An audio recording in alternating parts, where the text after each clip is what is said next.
محتلة، وصنعاء محتلة، وبغداد للأسف محتلة. نرى سليماني اليوم يا شيخ حارث يأتي إلى العراق ليشرب القهوة ويقول: ها أنا عدت إليكم. يا شيعة العرب، يا شيعة العراق، انتبهوا من الدعوات المغرضة، وتذكروا ما قاله الشيخ رحمه الله في الجزيرة في برنامج الشريعة والحياة، عندما شدد على الوحدة الإسلامية وقال أن الصراع إياكم أن يتجه الصراع إلى الطائفية، فإن هذا ما يريده نظام ولاية الفقيه، لأن نظام ولاية الفقيه لا يمكن أن يعيش إلا في مثل هذه الحالات والقضايا. فنحن جميعنا ديننا الإسلام، وربنا واحد، وقرآننا واحد، ونبينا واحد. إنما عدونا أيضا اليوم الذي يتغلغل في الأمة العربية هو واحد. انظروا إلى عواصمنا، إلى بلادنا.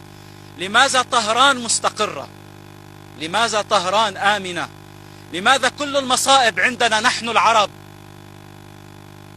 في سوريا نجد عملاء قاسم سليماني وعلى رأسهم حسن نصر الله، عندما يدخل إلى العوائل والأشراف في سوريا ليقتل ويغتصب وينهب باسم راية الحسين والحسين منه براء، ويدخل إلى اليمن ليحتل أرض العروبة وليعلن بأنه يريد أن يحتل أرض الحرمين منها، ويدخل إلى الرافدين، إلى العراق، إلى العراق الذي كان سدا منيعا، سدا منيعا. الجيش العراقي كان سدا منيعا للصفويين، إلا أن تعامل بعض المحسوبين على العراق وللأسف، لأقول وللأسف، مع النظام ولاية الفقيه حتى عادوا إلى العراق. واليوم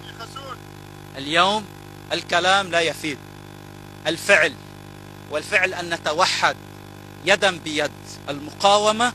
المقاومة الشريفة، لأن العراق اليوم أرض محتلة من النظام الإيراني، ليس من الشيعي، من النظام الإيراني. لأن النظام الإيراني، يا شيعة العراق، يا شيعة لبنان، يا شيعة سوريا واليمن، إن النظام الإيراني يتخذكم جسرا ومعبرا وأدواتا ليتغلغل في الأمة ولا يحسب لكم حساب.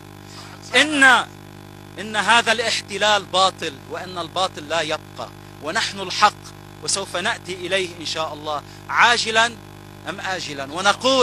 ونقول يا شيعة العراق، إن كنتم من أتباع أمير المؤمنين علي بن أبي طالب، هو القائل: كن للظالم خصما وللمظلوم عونا. أنتم اليوم مع الظالم، إياكم وثم إياكم. اليوم عمل بلا حساب، لكن غدا حساب بلا عمل. عودوا إلى أنفسكم، عودوا إلى أصالتكم، عودوا إلى عربيتكم، إلى عراقكم، وطهروا المحتل. وانظروا إلى السيد السيستاني. أنا أعرف ماذا يجري في مكتب السيد السيستاني. المخابرات الإيرانية هي المتحكمة، لا يفقه ولا يعرف ولا يرى أي بيان، وكل ما يصدر عنه من فتاوي مغرضة هي تصب بمصلحة النظام الإيراني.